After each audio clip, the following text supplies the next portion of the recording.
This is the overview of our presentation. So this is going to be, again, through two parts. Goals are to describe the key pathological consequences of CFTR dysfunction related to the GI tract. So we're going to go through why, basically, looking at CF, but looking at it from a GI lens. We're going to look at some of the environmental risk factors, which I'll basically non-CFTR related issues, including disease-related complications and the treatment of these conditions that are unique to some of the manifestations of CF in the GI tract. We're going to look through some bowel wall imaging abnormalities and other bowel imaging abnormalities that have been noted in CF that are considered, in a sense, normal variants in some cases. And differentiate some of the CF-associated conditions presenting with acute abdominal pain or chronic diarrhea through some clinical vignettes. And then going through each of these, we're going to discuss some of the principles of diagnosis and management that are often borrowed from other settings, but in some cases are unique to CF. Okay, so let's start by talking about what happens with CFTR dysfunction. So first of all, does anyone remember what CFTR does? Oh, sorry. Chloride channel. Mm-hmm. Good. I think there's some bicarbonate exchange. It's also sodium chloride. It's a sodium chloride exchanger. And so when it does not function, then the chloride station. Okay, close. Chloride. Your first instinct was right. It's chloride channel. Okay, and where is the chloride channel found on? All of the place. So all of the lungs, everywhere. Okay. Bowel. It's a good start. Liver. He's just here for entertainment. Everywhere. No, I let you. That was good. Okay. So CFTR protein is a CAMP activated chloride channel, and it is found in numerous places. Okay, so it lines epithelial cells of GI and respiratory tract, as well as pretty much all exocrine glands. Right. So focusing to what pertains to us, its effects on digestion and absorption. It affects the intestinal and pancreatic secretions, as well as bile flow, because it's present on each of the surfaces listed there: the GI tract epithelia, pancreatic duct cells, and not to forget the cholangiocytes. So CFTR expression in the GI tracts, in particular, is thought to mimic the need for bicarbonate and fluid secretion, which is actually the primary role of chloride channel. So you're right to say that chloride channel, but I wanted to go through why that's important, right? And it's because of the need for associated bicarbonate and fluid secretion. Okay. For instance, along the GI tract, it's the CFTR protein is actually more numerously expressed in the duodenum, which makes sense because if you need bicarbonate secretion to neutralize the gastric acid and the gastric contents that are entering the duodenum, that's why they're more numerous there. Okay, so it has an important role. And how does it work? As you said, it's a chloride channel that promotes the excretion of chloride from the apical surfaces of epithelial cells. Okay, and it also allows for bicarbonate excretion too, but that's not its primary role. But what happens when you get a dysfunction of CFTR? Okay, so the important take home is that it actually leads to the downstream effects on other ions and more importantly, water secretion. Okay, so block the CFTR channel. Okay, you can no longer secrete chloride, which then affects the chloride bicarbonate exchanger. Right, so if you can't do that, then you also can't secrete bicarbonate as well. Right?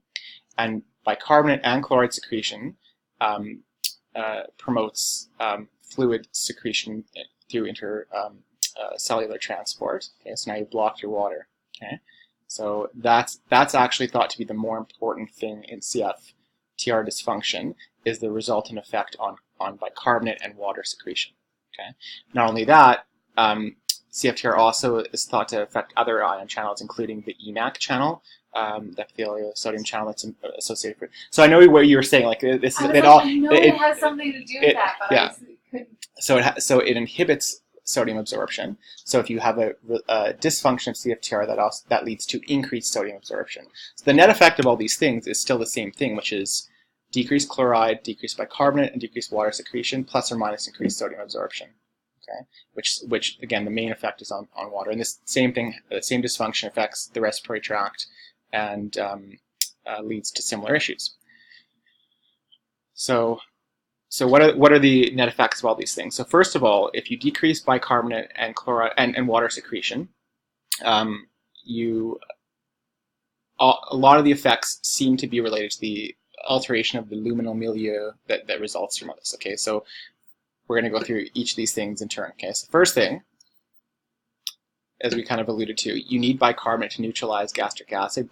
This is now obviously both from the duodenal CFTR channels, but also more importantly from the pancreatic duct. Okay, so no longer secreting bicarbonate as well, you can no longer neutralize gastric acid, and that affects digestion, independent of the pancreatic enzyme insufficiency, which again we're going to talk about in another presentation.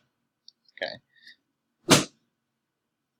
But when it comes to GI tract, this is probably a more important thing. So if you have decreased bicarbonate secretion and water, but bicarbonate in particular, bicarbonate's role is actually in mucus is that it facilitates mucin expansion, the protein, and so if you can't secrete bicarbonate, the mucin no longer is able to fully expand, and so it becomes more densely packed and thicker. Okay, and you add on top of that the epithelial surface is relatively dehydrated because of the lack of water secretion, and then you get these thicker mucus plugs, right? And in the GI tract, they tend to congregate within the crypts. No, the thought is that bicarbonate chelates calcium, and that it's the interaction between calcium and mucin that allows it to expand, and then bicarbonate. If you don't have bicarbonate to chelate it, it leads to altered expansion through that. That's the theory. So it's still a secondary instruction. Yeah, that's the leading theory. So mucin densely packed, and the resulting mucus is viscous. Okay, and that's what we see here. And this is human colonic histopathologic specimen CF, and if you do a biopsy on a patient with CF, both from the small intestine and colon, you can see this not uncommonly to see these dense mucus plugs they're basically filling the crypts. Okay, and yeah, so the same process can occur in the small intestine as well. Other thing is that dysmotility is another big contributor to GI tract pathology, which is different from CFTR dysfunction in the respiratory tract, right? So this is unique to the GI tract, and I put a dashed line there because we're not entirely sure why CFTR dysfunction can primarily lead to dysmotility.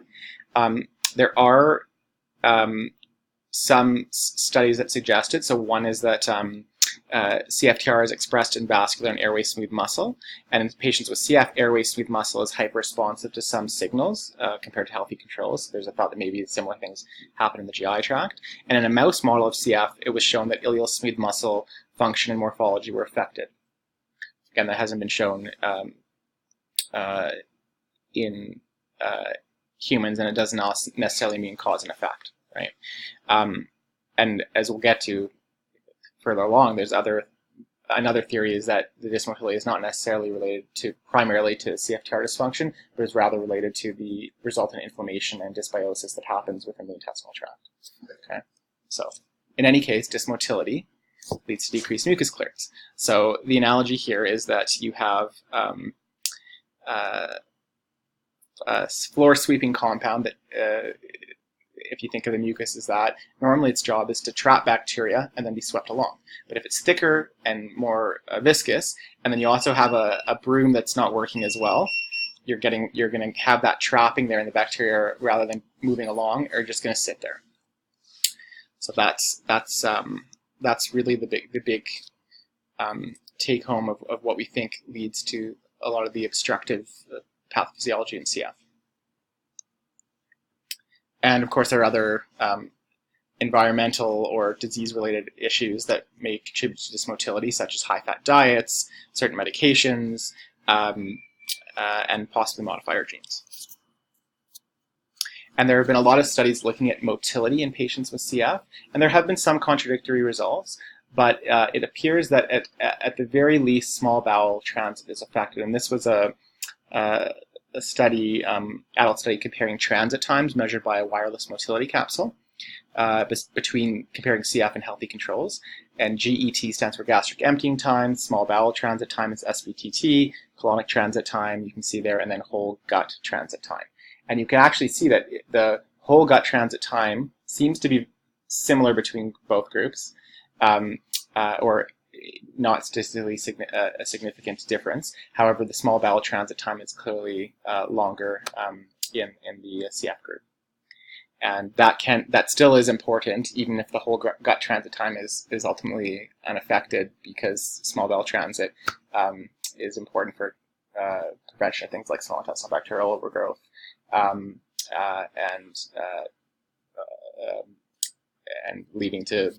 further leading to buildup of bacteria and inflammation.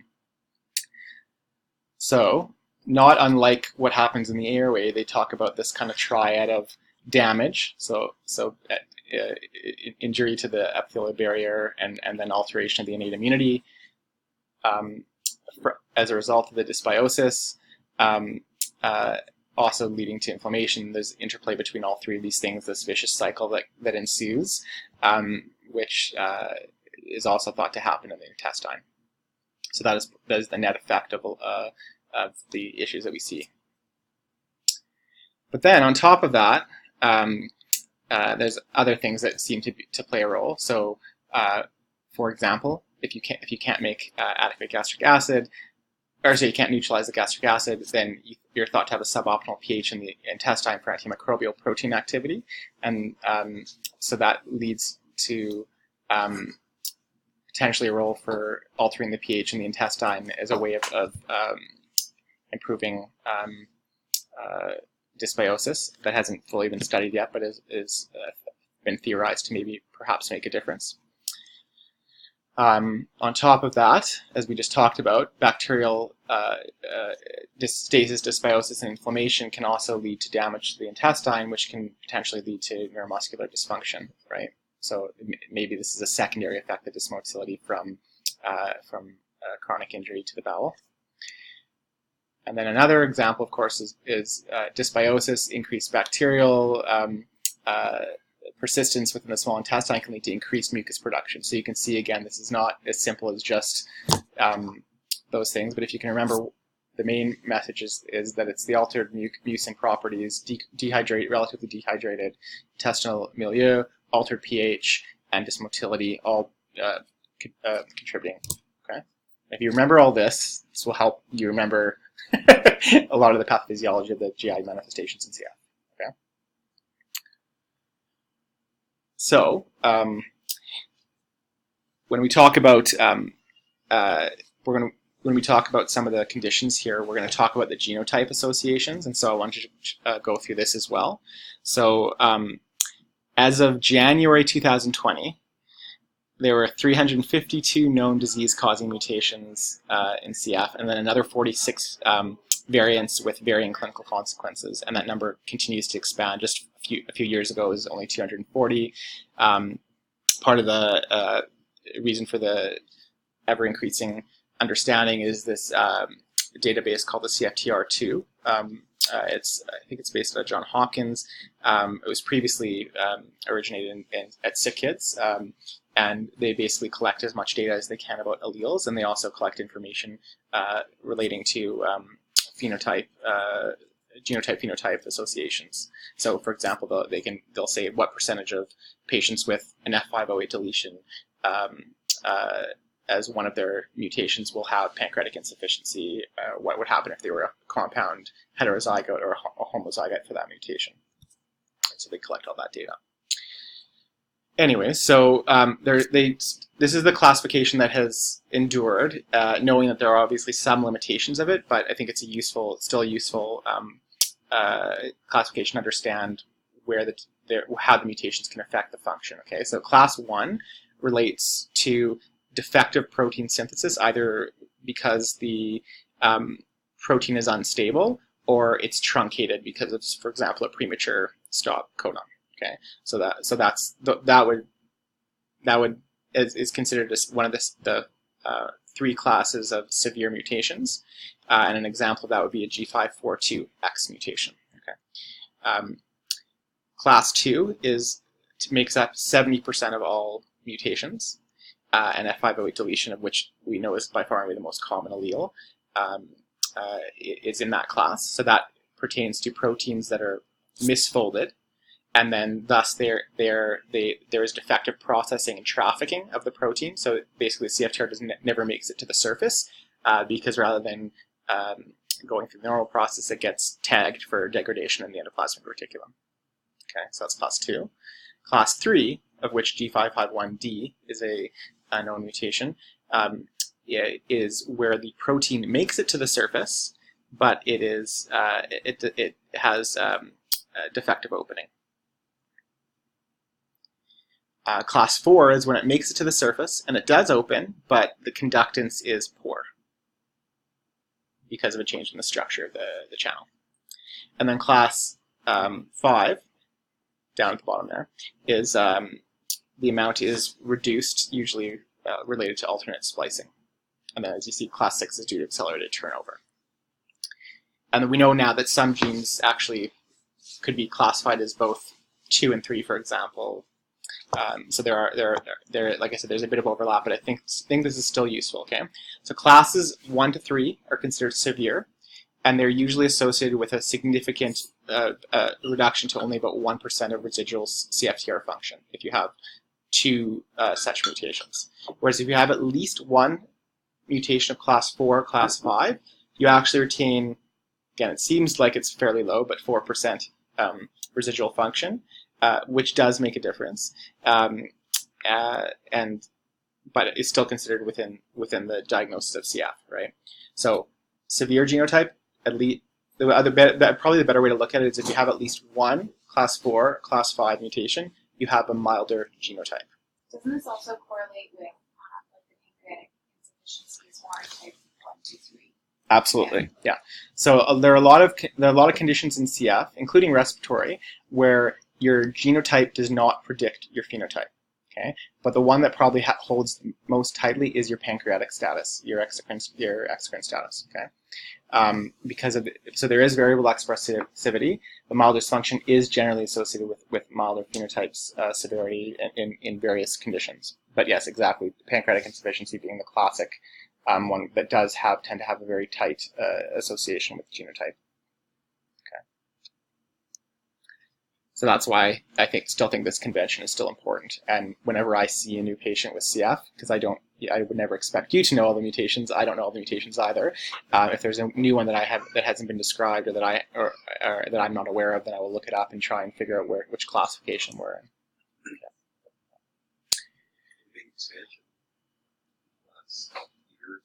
Yeah, like I gave this talk. Like I said, I gave this talk 4 years ago, and it was 240, and that was still a significant increase. And yeah. Is there one particular class that it falls into in terms of where they're finding? I'm just curious about how all these are contrived related to class 5 mutations, just because of the It's a good question. When I can't tell you offhand. When I was looking at the most recent allele frequency, F508 deletion obviously had decreased from 73% to 69%. So still is the big daddy, but there's a lot of different. Yeah, as opposed to just the what the exomes are. Exactly. Yeah. Yeah. Because that would affect class 5s. Yeah. Yeah. Well, we do know that there are certain alleles, obviously, that congregate amongst certain ethnic groups too, and I think that's something that we're probably learning more and more about as well. Right? So there are 40 plus countries now involved in the CFTR2 registry. And this, again, this is a bit outdated. This was from several years ago, but again, not much has changed. So you can see here, these are the most common alleles from the registry that's more global. And F508 deletion still by far, and this is the percentage of alleles. So it's not looking at compound heterozygotes, et cetera. It's just what percentage of all alleles affected, obviously 2 per patient, what comprise the percentage of alleles that they find.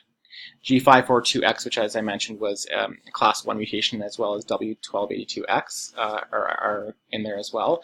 G551D is interesting, and perhaps less interesting now that there are more CFTR modulators available, but for a time, G551D was the most common allele present, that if you had that, even though, again, it's a severe allele, was considered eligible for FDA-approved treatment with ivacaftor, which is a CFTR modulator monotherapy. Over the last 5 years, we now have combined therapy agents that now have opened up the door such that the vast majority of CF patients are actually considered eligible for at least one CFTR modulator now. So that is the group. But again, if you see a patient on ivacaftor in Canada, chances are that they have a G551D mutation. This is the Canadian data, again, a little bit outdated, but you can see here similar parallels it a little bit, right? F508 deletion, G542X, and G551D. This splice mutation is a bit more common, and A455E, which is a class 5 or a milder mutation. There, of note, in Alberta, we also have mutation M1101K, which is more common in the Hutterite population, and is a milder mutation, more likely to be associated with pancreatic sufficiency if you're homozygous for it. And in certain regions in Quebec, there's a higher incidence of CF, and among them, A455E is one of the more common mutations. So I have seen a few A455E in patients here with a French-Canadian background.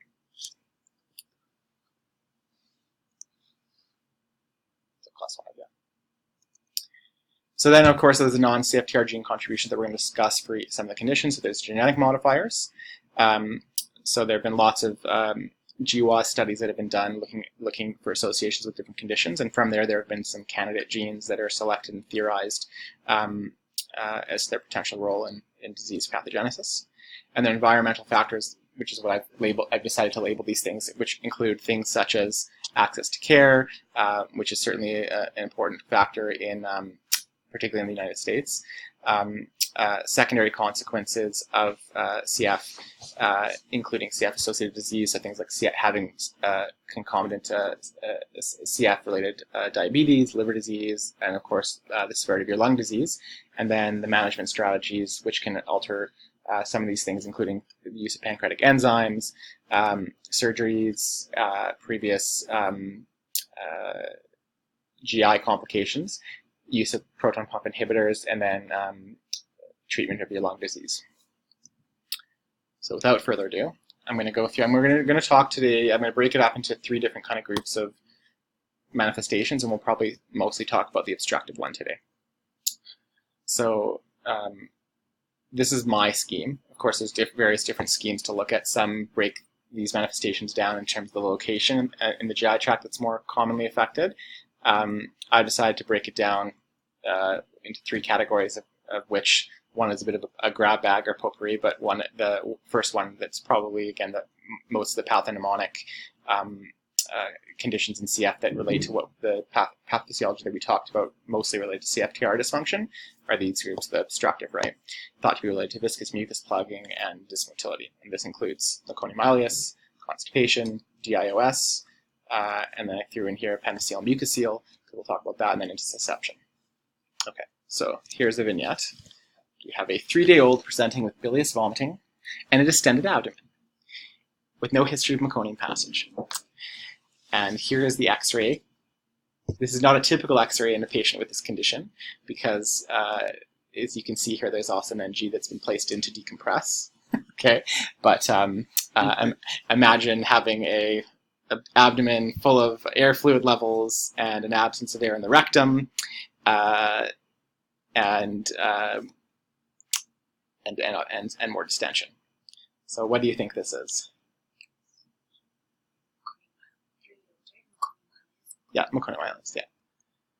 So, if they're stable, you can do a barium or a contrast enema, and this is often done to help confirm the diagnosis, and we're going to talk about Meconium Ileus, but demonstrated here you see a microcolon, and you also see a bunch of filling defects throughout the way, and an absence of contrast actually reaching the terminal ileum.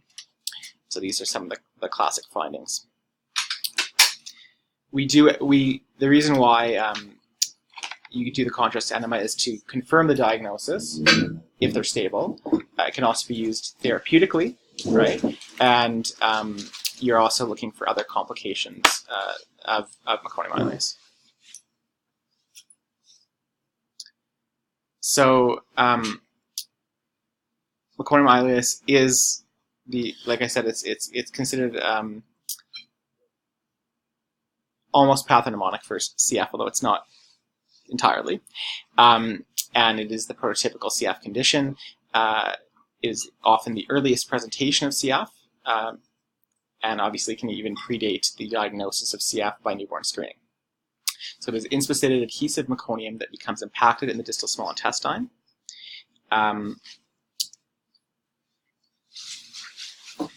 It is clearly more common in those with a more severe genotype and severe mutations. So for a while, because it's associated with pancreatic insufficiency, there was a question of whether or not that was potentially the cause.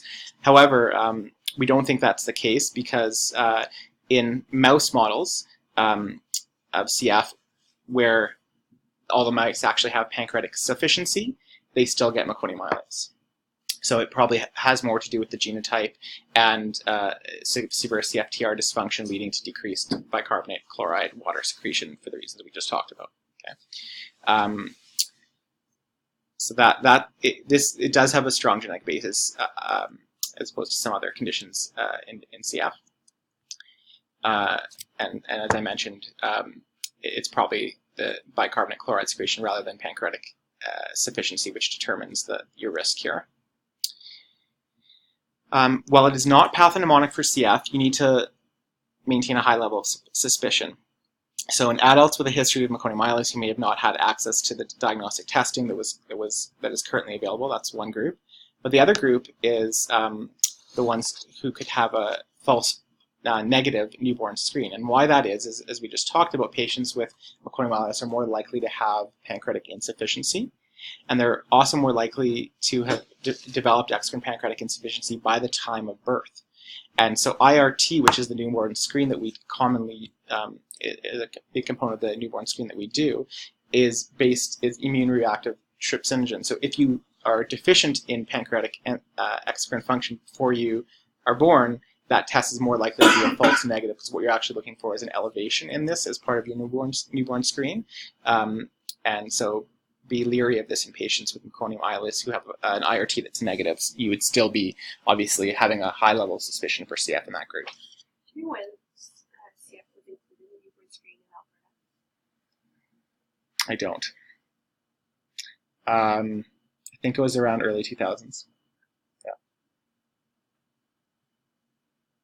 I think all provinces now in Canada include it, but Alberta was one of the I realized mid. that it varies by province. It does vary by province.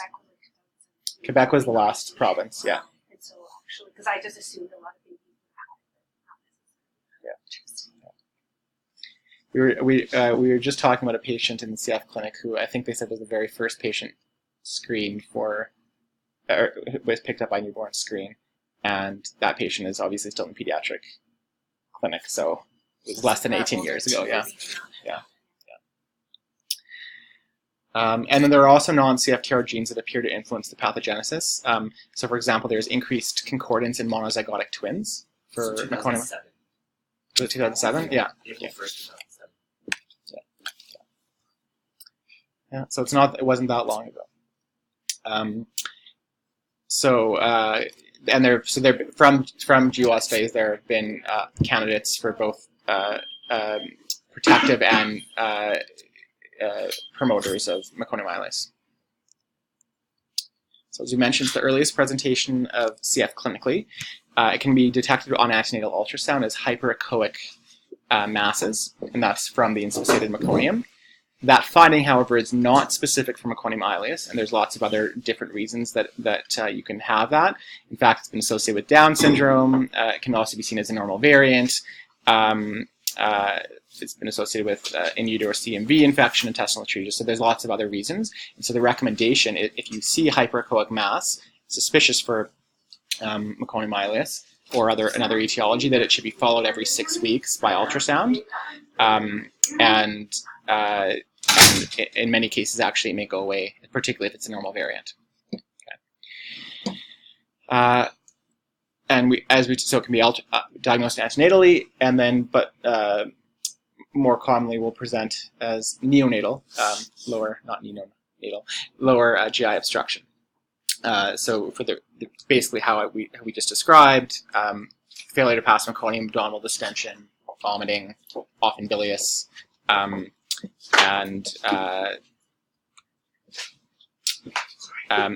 with the X-ray findings that we talked about.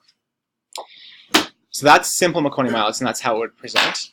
However, complicated Meconium Ileus is seen in 50% of patients, and those are the patients that are actually more likely to have long-term GI complications. And so that could include segmental volvulus, because the thick inspissated meconium in that segment of the small bowel can then serve almost as like a lead point for torsion. Intestinal atresia, which can be associated with Meconium Ileus, and often leads to resection of a significant proportion of the bowel. Ischemic necrosis or perforation, which can actually happen antenatally and lead to the finding of meconium peritonitis and pseudocyst. Okay, which is why, again, we've had a couple patients with meconium pseudocyst where I, again, have maintained a healthy level of suspicion for CF, right? Yeah. So those are all be considered complicated Meconium Ileus. And I was surprised when I first learned about it to learn what proportion of patients with Meconium Ileus actually have a significant complication like this. 50% of patients with Meconium Ileus, not 50% of CF patients, correct? Right. Okay.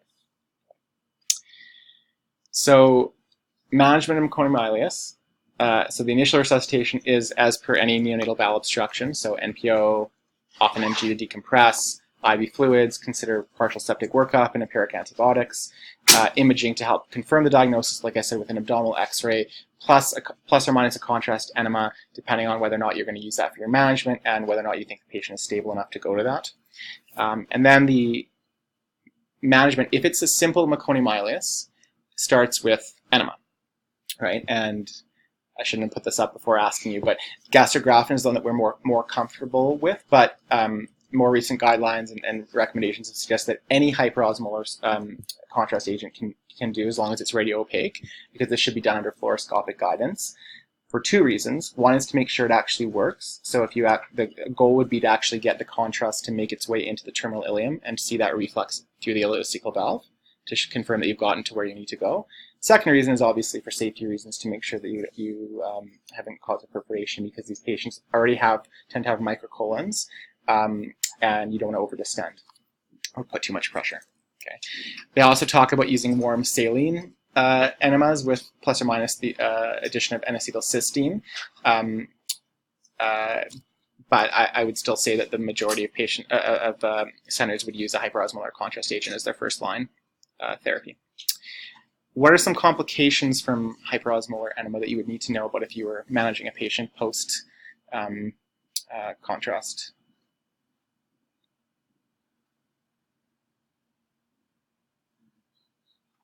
Would you worry about fluid shifts, given that it's hyperosmolar, so they could be at high risk of dehydration and fluid shifts as a result? Yeah. So kind of their metabolic status, you should make sure they don't become hyper on treatment, other things that they would be at risk for if they did have CF as well. Yeah, so fluid electrolyte shifts are very important, and that can happen well after it. So it is considered crucial that you have IV access. I'm sure you will have IV access in this patient already, but if you didn't already, to have IV access before you gave the contrast, because of the risk for the way it works is it draws fluid into the lumen to try and hydrate and thin out, break up some of this inspissated mucus and thick meconium. So increasing fluid into the lumen can lead to transient osmotic diarrhea, or it can actually lead to transient diuresis as well, which can lead to dehydration. Okay. Other complications we just talked about is perforation, right?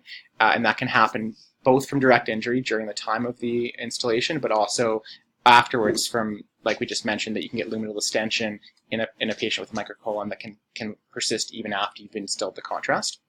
Okay, and then you can also get intestinal hypoperfusion from overdistension of the microcolon as well, and possible hypovolemia. So if that fails, or if you have a complicated patient, you're going to do operative management, right? And I didn't go through all the details of that, but the goals, because there's various different strategies that have been used, but the goals are the same, is obviously to evacuate the bowel of the meconium content, preserve bowel length as much as possible, and if possible, reestablish continuity of the bowel. Okay. Fitzgerald and Conlon were the first group to actually describe doing an appendectomy and then inserting a catheter through the appendiceal stump for installation of the irrigant, which is still used quite commonly if you're going to do irrigation. That works well because if you're able to achieve that, then you can sometimes close up without having to do anything else. Obviously, you have to resect compromised bowel. That changes things, and then like I said, primary anastomosis is possible in certain settings, but it's obviously dependent on the surgeon's decision. If you do a primary anastomosis, it does increase the risk of leakage and morbidity, but on the other hand, if you have an enterostomy, as we well know from our other patient populations, you're higher risk for fluid, electrolyte, and nutrient losses from the enterostomy, especially depending on how proximal it is. Okay, so post-operatively, it's very important to optimize nutrition.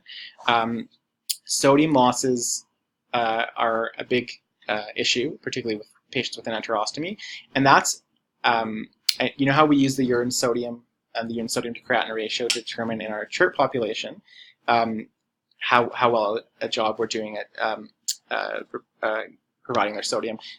Some of the data that actually support that actually came from patients with CF post Meconium Ileus. So we're actually borrowed from the CF literature in that, but that's where the urine sodium to creatinine ratio actually came into was first studied.